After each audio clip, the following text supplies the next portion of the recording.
Hi everyone, Christina here. Welcome to another card video at my YouTube channel. Today I'm using this Chance of Rain stamp set from Mama Elephant. I thought the images were so super cute, and this just came out just recently, so I thought it'd be fun to use. So I'm stamping some of these images on some Strathmore watercolor paper that's cut down to 5.5 by 4.25. And you'll notice that I'm using some VersaFine Black Onyx ink. I'm going to be doing some watercoloring, but I use this pigment ink mostly because I absolutely love how it always stamps, especially on watercolor paper. And also, I recently learned from one of you guys, you left a comment on one of my videos, saying that VersaFine was waterproof and you could use it for watercoloring. I never realized that. So sure enough, I looked at the packaging on the ink pad and it does say it's great for watercolor. So I think I found my most favorite ink pad for watercoloring. I think it's fantastic. I never have any problems with VersaFine. It always stamps so crisp and clear, even on watercolor paper. So you guys have seen me in the past have to go back and kind of fix some of the stamping when I stamp on watercolor paper. But with this one, there is no need to do that. It's been fantastic. So if you were looking for a great ink pad for black ink on watercolor paper that you're going to be watercoloring or adding water techniques on top of, this VersaFine Black Onyx is absolutely fantastic. Now, I haven't done anything where I put tons and tons of water on top, but for today's card and just kind of watercoloring on top, it worked great. So your mileage may vary depending on what you're doing, but it's just been a really, really great kind of rediscovery of a product I already had in my stash. So it's been great. So what you're seeing me do here is I'm just taking some distress inks. I'm using Tumble Glass, Peacock Feathers, and Chipped Sapphire, and I'm just painting this background scene so it looks like it's really, really rainy. So first I wet the entire area with my really wide paintbrush, just with straight water. And then I started to bring in those colors because it really softens everything out when you have the paper wet before you start painting. So after I put those colors on, I hit that with my heat tool to dry everything. And I'm going to go back in and add some other colors without re-wetting the surface. This is going to give a little bit more of a sharp edge to the colors, but it's also going to add more interest to all of these areas. And you'll notice that I'm leaving that area underneath the umbrella completely white. I am going to go in and paint that a little bit to give it some color, but I really wanted it to emphasize the fact that this person, I'm not sure if it's a girl or a boy, or I'm going to kind of paint it as a girl today because her raincoat's going to be pink, so I kind of figure she'd be a girl. But the little person and the bear, I wanted them to be in focus, like the scene is all about them, and also that they're sheltered from the storm by this umbrella. The sentiment I'm going to be using today says something along those lines, so I really wanted to emphasize that point. So another thing I wanted to mention is that you may have noticed when I started painting, or right before I started painting, that I put a couple ink pads underneath this board here. That was just to tip up the watercolor area so that as I added water and color to this, that it would the watercolor would move and keep moving going in the downward direction. So I did use that laminated piece of cardstock over to the side as my palette, and I'm going to keep that kind of off to the side when I color the rest of this with my Zig Clean Color Real Brush markers. But I'm still finishing the background. I'm using that water droplet technique that I've used in the past. It really adds to the water effect. So I just put some water droplets on and then picked that up with my paper towel, and it kind of eats away at the color and it gives a cool effect. So as I said before, I'm using my Zig, let's see, I think of the name here, Zig Clean Color Real Brush markers for the coloring today. And they're super, super easy to work with. I think you guys have seen me use these in the past, but it was a very, very simple card. I wasn't coloring an image per se, it was just a lot of triangles. So this was kind of my first real attempt at coloring a whole scene with these markers, and I wanted to share some tips with you guys. So I thought I would not speed up the video, but just kind of talk you through it, and hopefully it won't be too boring. So the thing that I discovered with this, like with most brush watercolor markers, is that it's really best to give yourself a nice base coat of color.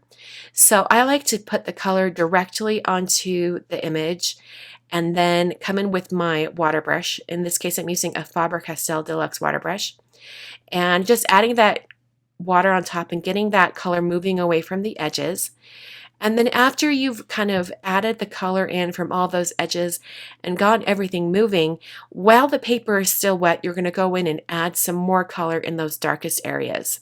And when you do that, it makes it so that the color can really spread out evenly, especially in smaller areas. You see how that really stretched out the dark area and you don't have that harsh line anymore? That's a really great way to use these markers, and you can experiment, of course, with however you want to, but this is what I discovered worked best for me. So I colored her raincoat in pink, and then I went back in with purple and added some purple into those darkest areas just to get a little more contrast on her raincoat. My plan for this was to add some white polka dots using a white gel pen. So I wanted to make sure I had lots of contrast, and that pink was, while bright, it wasn't dark enough in the darkest most areas.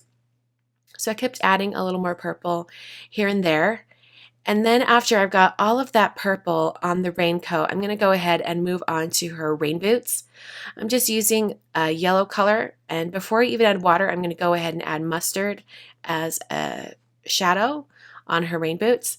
And then I'll add a little bit of water to get that moving. I'm going to use the same color combination over on the bear. This bear is adorable. I can't believe it. It's so cute. So I'm adding the yellow on, and this time I'm adding the color or the water right away, just because it's a bigger area. And then I'm going to bring in that mustard color as a shadow on the rest of those areas. So I have the 48 set of these markers, and I've really enjoyed them. I haven't used all the colors yet. I've just been opening them as I need them. So this. A lot of them are still in their little plastic wrap because I do keep individually wrapped. But I've really enjoyed all the colors I've had so far. So I would say if you're going to invest in these markers and you think you're going to be coloring quite a bit, I don't know. I just jumped right in head first and or feet first, however they say, and got the 48 pack, and I've really loved it. You can buy these individually in some stores, so you'll want to check that out. But I know a lot of people who get like the 12 set, see how they like it, and then go back and order some of the other sets. You might get some duplicates. I'm not entirely sure. I haven't looked at the sets closely enough to tell, but I really loved these. So I'm adding these white dots, and in hindsight, I probably would have just left these alone with the white dots instead of adding glossy accents later, because when I added the glossy accents to the raincoat, it really just like blurred out all of those dots and you can't really see them. You'll see that in the very last photos at the end of the video that the dots are kind of non-existent, but I thought they looked really cute. So I think if I was to do this card again, I probably would have either left the dots off completely and just did glossy accents on top, or not done glossy accents at all and left the dots. So either way. So I just adhered this to a regular size card. This is my normal size card that I always use. It's 5.5 by 4.25, and I just adhered that with some Tombow Extreme adhesive. And then I prepped some black cardstock with my patter tool and stamped the little cloud image and the greeting inside of it in Versamark ink, and then put some Hero Arts white embossing powder on top. This is going to be the greeting for my card here. It says, "We'll weather the storm together." I thought that was such a cute sentiment, especially considering the scene you can build with the different images. So I'm using the coordinating dies that you can get separately from the stamp set to cut out this little cloud shape. I think it's supposed to be like a cloud, like you would put it in the scene, but I used it for the actual greeting and used almost like a label and put that over top of the scene. And I love how I was able to stamp that outer edge and then die cut it. I thought it looked really, really nice. So at this point, the card is basically done. The only thing I wanted to add was some glossy accents, like I mentioned before.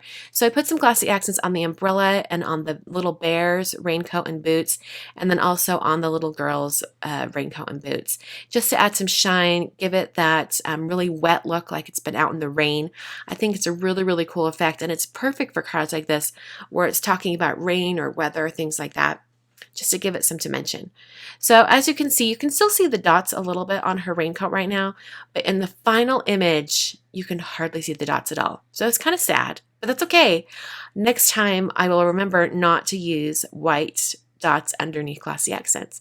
So that's the card. Thanks for watching, and I will catch you guys in the next video.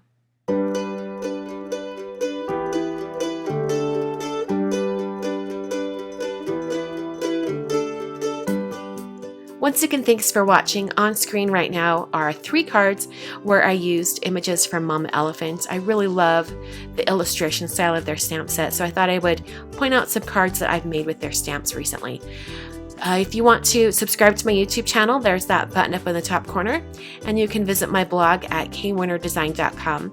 You can catch me on other places on the web at Instagram, Twitter, Facebook, and Pinterest. And thank you so much for watching today's video. I will be back on Monday with another card video.